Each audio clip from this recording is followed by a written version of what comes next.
Part of me also looks at like I've been hearing a lot about karmic cycles. Karmic cycles. Been hearing a lot about karmic cycles and how life kind of repeats itself. Right. Right. And we have an opportunity every situation to choose different. And if we always choose the same, you kind of stay on this cycle. And you realize it once you kind of think back in your life and you're like, okay, I was in this position when I did this and I felt this way. I pivoted, went over here, and then I felt this way again, and then I went back into this position, and then I pivoted, went over here, and I felt this way again and went back into this position. And you just see these doggone repetitive. Yeah. And it like you blows your mind. You're like, oh shit. Oh shit. Yeah. If I don't change the internal, the external is going to keep doing the same thing over and over again. And God and the spirit in the universe is going to continue to send me the same scenarios. It's like playing a video game. You're going to be in the same video game simulation until you change the dynamic of the game. Yeah. You know what I mean? That's Which wild. is like foundational. Mm-hmm. But, and it's one thing about how like men, we look at men, you might see somebody 60, 70 years old in the same exact position.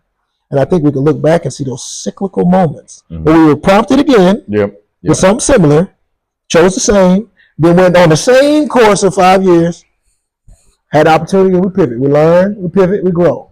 And then we get chill and comfortable, get confronted with a similar positioning, make the same old choice, another 5 years. Mm-hmm. And I'm looking like, I'm 37 now, and I'm seeing these patterns. And I'm like, I need to be still for a minute.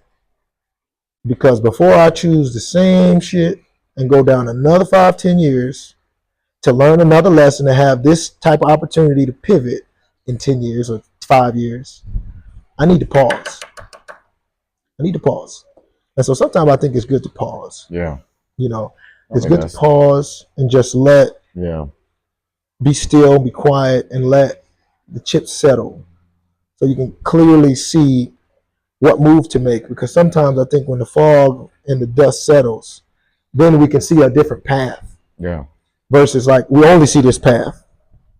It's foggy. Right. So we're gonna go the path we only see. But until we can just kind of relax and change our mindset, change who we are, change the decisions that we make. And sometimes it's painful, sometimes it's sacrificing. It's sacrificing what we want to do. Because what I want to do is kind of really closely related to what I've been doing. Yeah. And so it's very hard to go against yourself. But I think that pain and the burden and the energy and effort it takes to endure the discomfort of going against yourself, I think is what actually reroutes the narrative and changes the story and changes the game. But if we always go back to what's familiar, go back to what's comfortable, I think we're going to continuously restart the game. And so we're just playing the same game over and over again for our whole life. You see what I mean? And I kind of find myself in that position. And I'm like, this is a familiar space. I've been here before. Let me be still and let me go back and analyze when I felt this way before. What did I do? Right? What did I do? Put a lot of work in, you get the momentum going, the boat is moving. And for whatever reason, when the storm comes or whatever, waters get turbulent, we do something. We either anchor or we do something. Yep. And so now it's coming up, momentum's going, things are going good. Right. I see a storm on the horizon. Now it's like, if I don't want to get knocked around and washed back to where I started again, I'm going to have to do something different. In order to do something different, I have to be wise enough to understand what I did before. And be like, oh, damn, I anchored. Or, oh, damn, I didn't persist through. I pivoted because I wanted to avoid it. You know what I mean? Like, I did something. But now it's like, I have to do something different then. So if I was scared to go through it, that storm coming, but I know that where I'm going is on the other side. It's that way. Yep. And how many of us have not gone through the storm because of the rain? No. And you just prevent yourself from getting to where you're trying to go. Yeah. There's no going around. There's no running. There's no waiting it out. Yeah. We have to eventually, at some point in time, go through that pain. It could be the storm in the spirit. It could be a storm in life. It could be circumstantial things. Yep. But we have to be willing to go through that storm, go through that pain, go through that isolation of solitude, to go through that process to where we can gain that insight and clarity we need to continue to move forward and grow. Right. But I think we pause sometimes when we see it.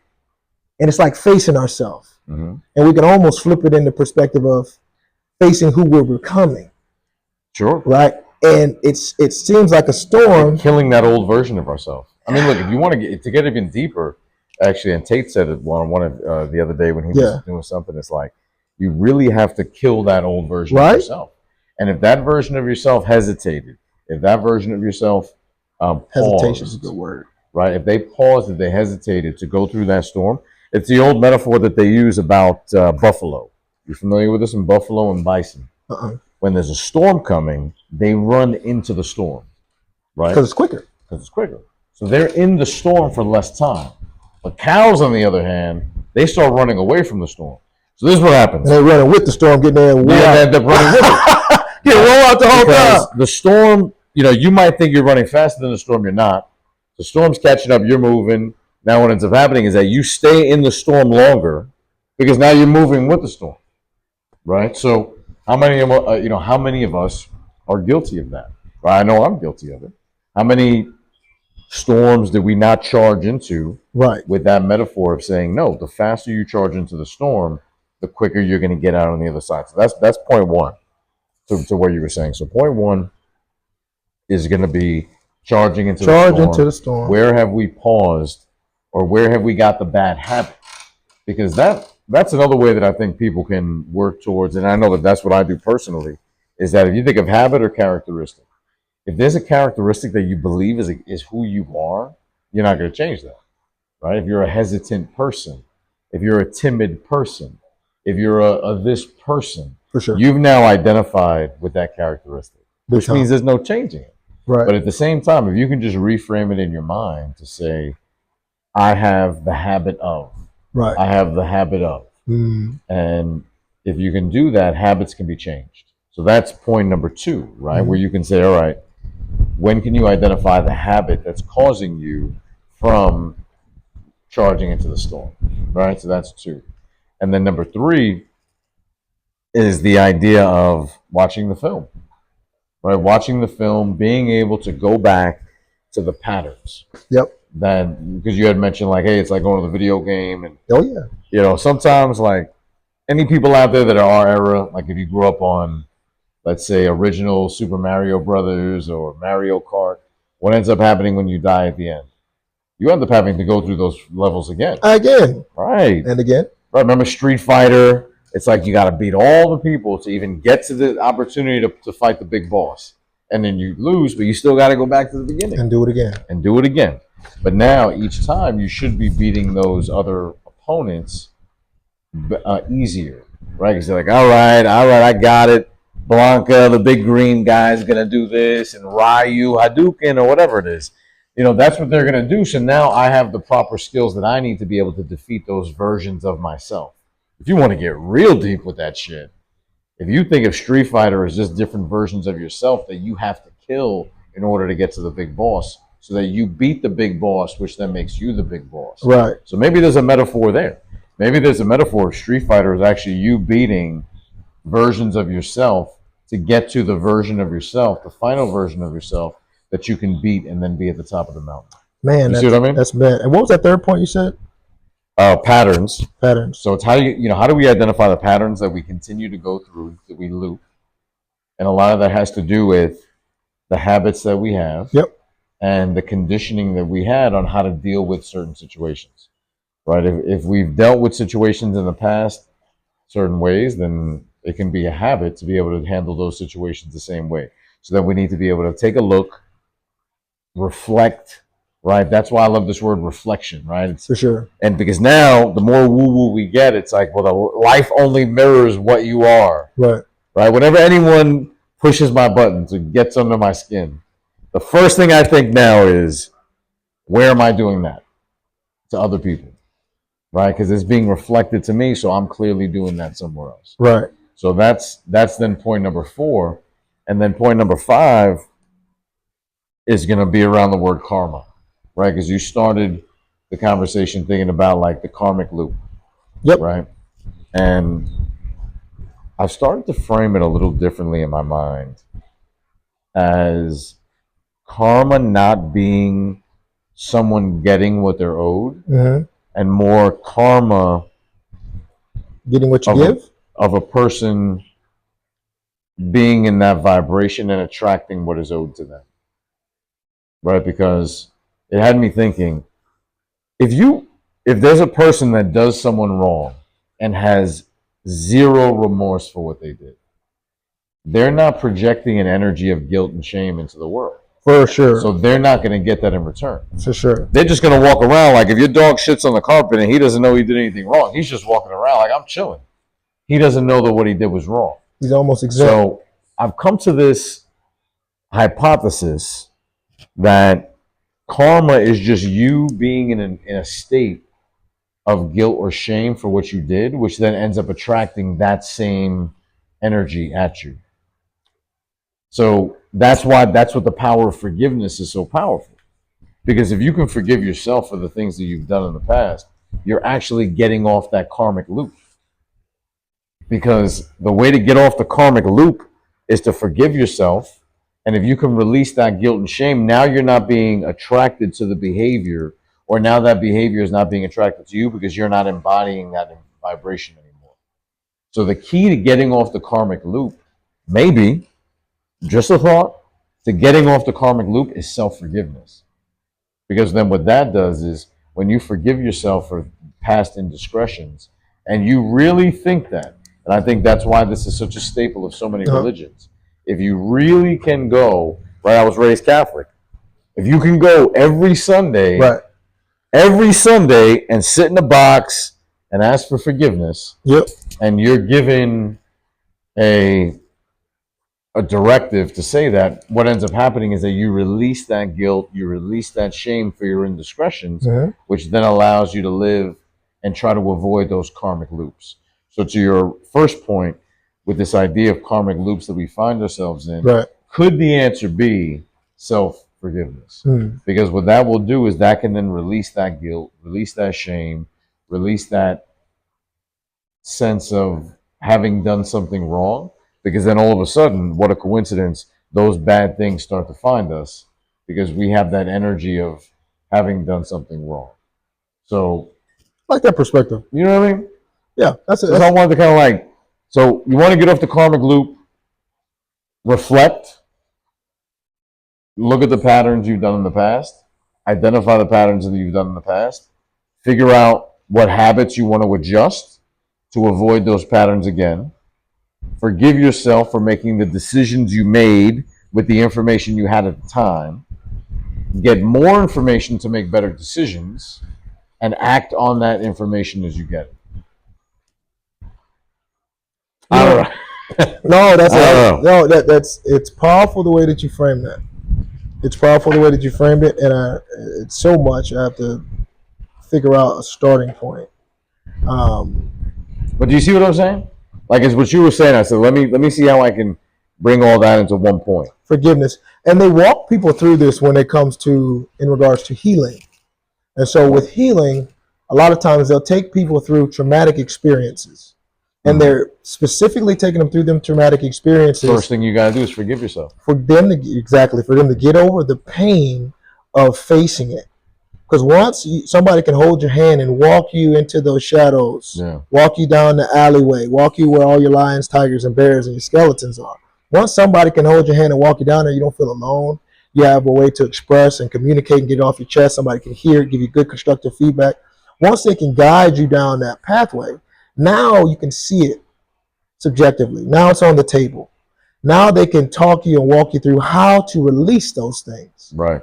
And one way of releasing those things is forgiving not only the person or the entity or whatever came against you, but also forgiving yourself.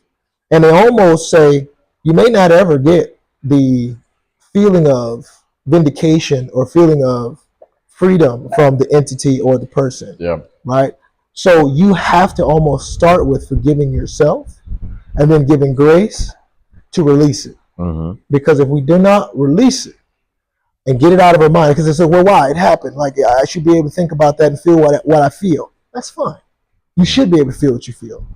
If you don't want anything different, if you want different, if you want change, now here's where we start the conversation. Mhm. You're going to have to drop some of that baggage, right? Because that baggage is impacting your heart, Mhm. and your heart is sending out a magnetic frequency that's That's- manipulating your aura. That can be karmic. And that can be karmic. Exactly. And that aura Exactly. is creating a magnetized Exactly. field around you that's going to attract and dispel a lot of different energies.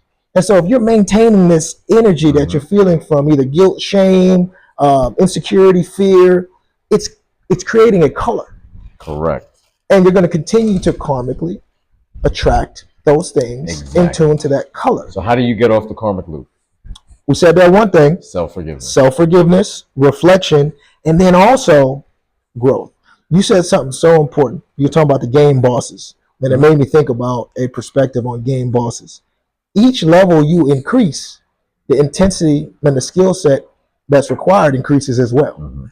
And what happens Yep. when you don't know in Mario, and for anybody that knows the old school game on the Game Boy, Yep. in order to beat the fiery Bowser, everybody gets stuck there. Some people do this. I'm never going to beat him. And they put the Game Boy down. Mhm. Their game ends there. Yep. Now, you know what their life is going to repeat? The Levels same 1 through 3. two Sure. levels 1 through 3. And then over you have it memorized. and over and over. Right. The moment you keep trying, it's like, oh, I have to throw a fireball, or I have to make him jump. All I got to do is run and make him jump in the air and take off under him. Now I'm moving on. But the willpower and the determination to keep persisting, because you want to finish the game, you want to get to the next level, but it requires you to get smarter, to get wiser. You have to increase your abilities in order to continue to beat new bosses. Like in Street Fighter, it's going to get harder and harder and harder. Yep. And Jim Rome said it best: we shouldn't wish it were easier, we should wish to be better. Yep. Yep. And so the journey never gets easier, it actually gets harder. Right. But if we take that wisdom that we've obtained from all those levels prior and apply it as weapons, as armor, as shield, now we're more equipped to move forward. But we have to desire first the want to move forward. And then once we understand what's required at moving forward is pain and discomfort and facing ourselves and reflecting and self-forgiveness, now we understand the work that has to be done. We understand the bricks that have to be laid. So now it's on us. So at the end of the day, if you're in a cyclical pattern, now it's not a question of what, why, and how. Once we understand, now we know. It's like, oh, well, everybody got bricks over in the corner. Oh, I ain't been laying them. I can't have what I want and also not lay the bricks. It's like, no, because you got to lay those bricks in order to create a platform so you can jump over this cage you've been in to get to the next area. Right. That's a lot of power you said in that. There was something else that you were saying about the second part, which is, I'll start from one. One was charging to the storm. I remind myself a lot of times it takes courage to chase your dreams and to strive for more. It takes courage to defeat yourself and overcome what has held you down. And if anything inspires action in me, it's the understanding and awareness of courage is required to be authentic, to be driven to succeed. It takes courage. And when I say courage, I'm like, man, it takes cojones.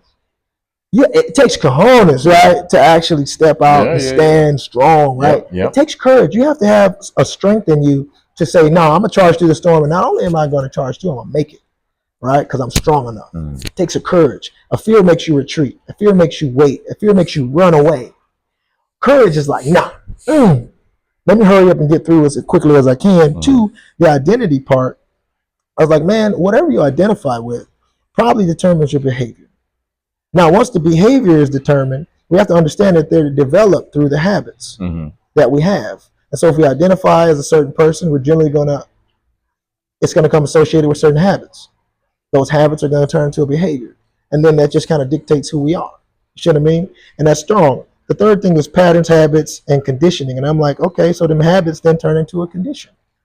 You know, and that condition, again, dictates who we are. And so, I mean, it's a lot about that. Getting off the karmic loop, I agree with you, man. It's self-reflection, self-forgiveness, Yeah. and then also the courage to conquer yourself, the Yeah, courage that's a good to point. maybe be disliked or misunderstood. Because if the certain friends you're around identify you as a certain thing, Right. there's comfort in those friends. Your family looks at you as little whoever, young whoever. There's comfort in those family relationships. The big smile, the hug, the support, the Sure. admiration, Sure. right? Now, what happens when you decide to switch up and change? Because all of those friendships and relationships are a part of the position that you might not want to be in. They're a part of that current loop. The moment you say, I want different, I want better, you're going to have to be willing to endure the turbulence of everybody else who's along for the ride. It's also going to be tough for them too. It's going to be tough for you, but it's going to be even harder for them to look at you in a different light when they've seen the same thing for decades. Right. And so then you're not going to get the support you think you needed. You're not really going to get Yep. the admiration and the you know what I mean, the applause for making a change. You're going to get like, whoa, Yeah. what you doing? Yep. Yep. Skepticism. Sure. Whoa. And we said something in a video a long time ago about that tribal nature. We all want to be included. Yeah. And that's why I think some people have that people-pleasing dynamic. I know I probably have a little bit of that myself, and it's just something that's developed, right? Mhm. We want to be included. We want to feel liked. We want to feel, you know what I mean? Mhm. And that can get in the way of true growth because the people that you want to like you may not be the same people who currently like you. And so you almost have to be willing to be a little maybe disliked or not accepted by those who are not in the area that you're trying to go to. And that takes another thing, Yeah. what? Courage. Takes courage to do that. Right. And you know, look, a couple of great points there. And you know, if we think about that idea of karmic loop, if we think the idea about killing the former version of For ourselves, sure. if we think about defeating the boss at the end of every, you know, at the end of every video game level. But look, what ends up happening in the video game levels? Remember, there were experts. You know, you had other people that had, oh, you beat level 7 already. What'd you do? Right? You went, and you got guidance. Now you still have to do it yourself, but you could get guidance on how they beat the level. Thanks. Right? And then you'd go back and be like, all right, you know, how did you beat, you know, this level, you know, level 7 of Mario Kart or whatever Yep. it is, right? So again, same metaphor. Now, the next question is whether or not we're repeating a lot of the same patterns and going through these karmic loops, or whether or not we're doing them intentionally or unintentionally. Now, one other thing that I thought about when you were sharing that about when we were talking forgiveness was if you think about patterns and loops, you know, what's the main source that people who struggle with alcohol, what's a big treatment plan for them? Right? It's not only directed around the substance of it, right? It's not the alcohol substance of it. What is it? It's an emotional process, right? The 12-step program. And what are parts of the 12 steps? Forgiving yourself, right? Asking for forgiveness, you know, putting the power in God's hands and saying, this is beyond my power and I need forgiveness for my actions prior. So, like, that's a little interesting, isn't it? If you can have this entire program that's designed around helping people get off a loop in behaviors that are not helping for where they want to go and what they want to 1000%. do. And where does it start? Forgiveness. It's interesting, right? That is interesting. Right? Because now the karmic loop that they might be on might be the habit of using substances to drown out challenges, to use as crutch, right? I mean, and I'm not implying anyone that struggles with alcohol, you know, doesn't have something that they're working through. Right. Right. I don't know the word disease. Like I've never been one to really feel it's appropriate to say that alcoholism is a disease. I think it is something that a person does struggle with for their own personal reasons. Mm-hmm. I think if it were a disease, you wouldn't be able to get over it with a 12-step program, right? That it's, you know, you can look from the emotional side of things. So again, where does it start with forgiveness? How do we forgive ourselves for the decisions we made? How do we use that to get off the karmic loop? And then how do we continue to gain knowledge to make wisdom? That's one last point I want to make, and I just thought of that right now, is that wisdom's made, right? You make wisdom by applying knowledge. Knowledge plus action equals wisdom. That'll be the new equation. Knowledge plus action equals wisdom. And I think that when a person does acquire wisdom, it's because they went through the process of acquiring knowledge, Mhm. applying the knowledge, and making wisdom. So then a person can deliver that wisdom. Now, the challenge is those of us can accept wisdom from somebody else, but when they give it to us as wisdom, it's actually knowledge. They have wisdom, but when they give it to us, they're not giving us wisdom, they're giving us knowledge. Mm. We now need to take that substance and make it into wisdom. Right? I like that. That's interesting, right? It's interesting. I Because like, it's like, I like all the right, track. this person has wisdom because they've done it. They got the knowledge, they applied it, they have wisdom.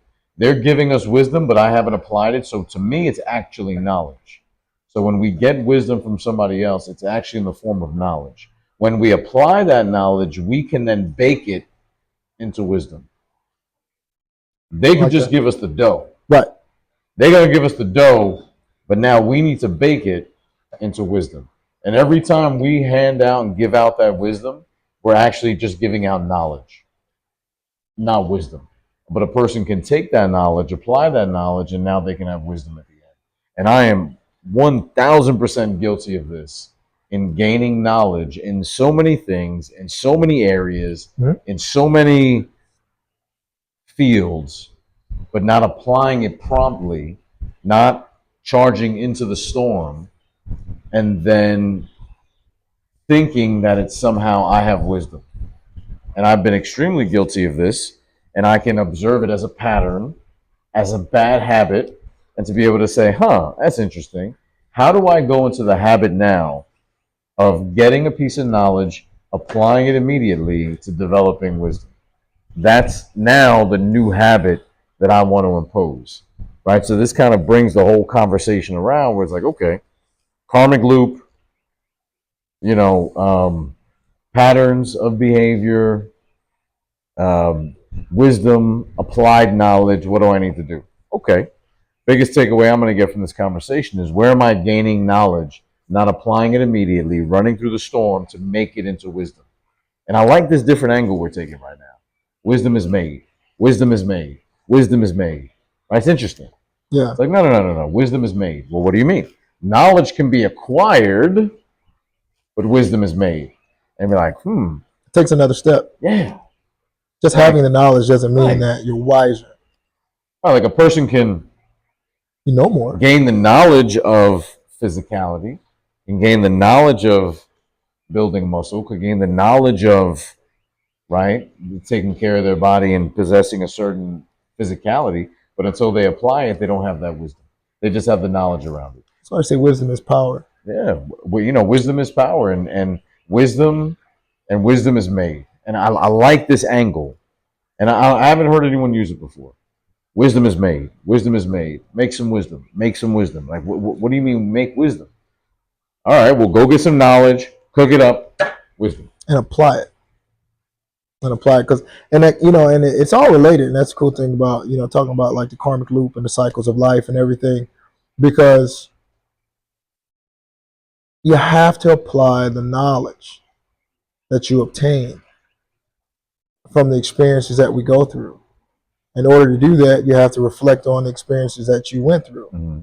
And you have to learn. In order to do that, you have to almost analyze your behavior like a third party. Mm-hmm. Those who are not willing to take accountability, that could be another layer towards obtaining the knowledge, and then hold yourself accountable, right? And then once you can hold yourself accountable for the areas in which you might not have applied that knowledge because you didn't obtain it yet, now you can then go and take action and do different. Yep. I think it's hard to do different. And so that's why I say wisdom is power. It wouldn't be so highly revered if everybody was walking around just wise as hell. I think that it's hard to look yourself in the mirror. It's hard to hold yourself accountable in a non-critical, judgmental way from love. But if nobody's going to hold ourselves accountable through love other than us, then who's going to do it? Right? Other people may hold you accountable to whatever perception they have on you, but you can hold yourself accountable through love. Mm-hmm. You know, and a lot of times we're not taught that in school, right? Before you can even put a sentence together, and shortly after that, to put you in school. But they don't really teach you about accountability, forgiveness, self-reflection, these type of things. And so obtaining the knowledge to go back and then hold yourself accountable for not doing what you now know better. That's a big piece, because then now you can face yourself and you can write down like, okay, Sure. so these are the different moves I need to make moving forward. Now let me do that and garner that. And it's unique that wisdom has to be shared, right? Somebody has to feel compelled to share. I think about somebody highlighted books and they made a statement, I forget who it was, about how powerful a book is, because you're taking the wisdom of these people who went through experiences, and now they're sharing what they've learned. They're sharing the circumstances for us to go and read and ingest and say, oh wow, I've been in similar, or I may confront similar. How did they move? What did they do wrong? What did they do right? They're putting it right out there for us. So now we can absorb all of this knowledge and obtain all of this wisdom and the lessons and where they applied it and how they applied it. They can then go do it on ourselves. And I think it's powerful that that person felt it necessary to share the wisdom, because what is the point of having it if you don't share it? A lot of times I think we're in a big community, like as people, and everybody has different roles and functions that help allow the congruence and the balance of everything. And I think that we need those people who are willing to speak and share. Not everyone is motivated to speak and share. Right. Some people are natural, either teachers, guides, philosophers, healers, thinkers. They're guides, sages. We hear all about it. But I think about a guide. What's a guide if not a compass? If a guide is not there to hold the compass to help direct you along your path, how are they doing that? It's through wisdom. Through wisdom, they're telling you how to move and how to step. And so they're acting as a guide. I think it's important for those who obtain wisdom to then also share if they feel compelled, because you never know who's waiting on your compass for their own life. Yeah. You know? And I think the biggest lesson to be learned there is that if a person makes a slight shift in the way they view the wisdom they attain, right? Because you said they attain wisdom, right? They get that wisdom. So what I challenge people to consider is that instead of thinking it as attaining wisdom, think of it as attaining knowledge. Knowledge, yeah. It's not wisdom until you apply it. Yep. Right? So that's the one thing I have been extremely guilty of in my life, is gaining, quote unquote, gaining wisdom, instead of looking at it as saying gaining knowledge and applying it as quickly as possible. So that's my big takeaway from this conversation, is where am I applying the things that I'm learning on a day-to-day basis? Where am I applying? Right? Instead of looking at it from gaining wisdom, because I think wisdom has to be forged. It's sort of like if a person gets the knowledge around, you know, the process of being pregnant, right? You can have the knowledge around it, but unless you've been through that experience, can you really have the wisdom behind some of the things to expect? Yep. Right? So it's, a person can have all the knowledge in the world of this is what's going to happen in this number of weeks and in this number of weeks, but unless you've been through that process yourself, there's a certain amount of wisdom that comes from actually going through that yourself. So I think if we make the shift, because all that we can do is change our own perspectives, right? We're not here to try and save anyone or anything like that. But at the same time, if we can share perspectives and shifts in our mindset, if that helps somebody else make a shift in their mindset, all the better. And I think the biggest shift that we can talk about today is that if you find yourself in a karmic loop, if you find yourself making a lot of the same decisions that you've been making in the past, if you find yourself in situations that you've been in the past, the biggest thing, taking a moment, being still, right? Let's really recap everything we said. Being still, pausing, reflecting, identifying the habits that put you into that situation, right? Attaining the knowledge you need that can be attained from others' wisdom, right? And it could be people's wisdom that are dead, right? You could read a book about Lincoln on leadership, great book on leadership, right? You could read a book about, you could read the Bible, right? Yep. There's wisdom in the Bible, right? But if you ingest it as knowledge, apply it into your life, then it becomes wisdom in your life. But just because it was wisdom in someone else's life, it's not wisdom in your life until you apply it. At least that's the perspective I'm taking from now on. Big time. I like it. I fuck with it. I like that. It makes sense. I like that. So if I look at it, about the knowledge I'm absorbing and ingesting on a day-to-day basis, where am I applying? Right? Because we can get knowledge about how to make a video, knowledge about how to build a brand, For knowledge sure. about this, knowledge about that. But how much are we painstakingly executing on and applying versus perfectionism keeping us from doing it versus, our own shit, our own fear of failure, our own fears, keeping us from applying at a level that is just drastically increased, that the universe has no choice but then for us to develop the mastery around it, which will then provide us wisdom that we can then provide to someone else in the form of knowledge.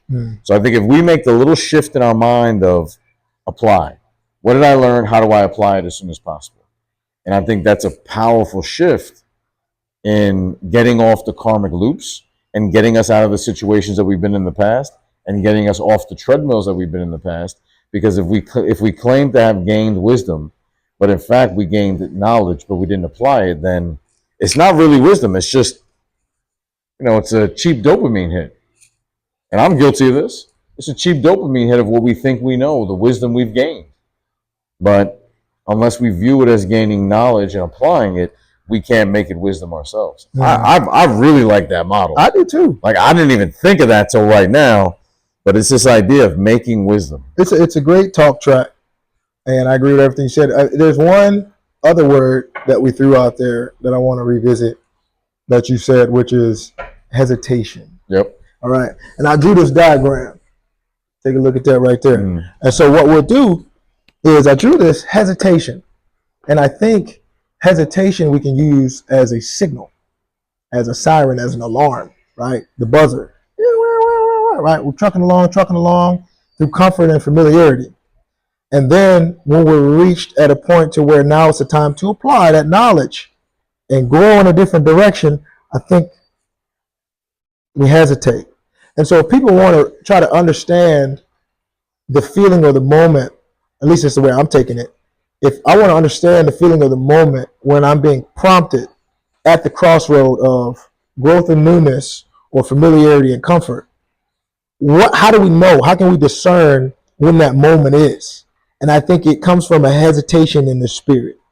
And it's a knowing. It doesn't mean hesitate on what's bad for you. Yeah. We know what's bad for us. It means when you feel a hesitation in your spirit and you know you've been praying, you know you've been affirming, you know you've been meditating, you know you've been doing all the things right, journaling, writing stuff down, you've been doing everything right, and you know that now this direction over here seems like it's right for you. But something makes you pause.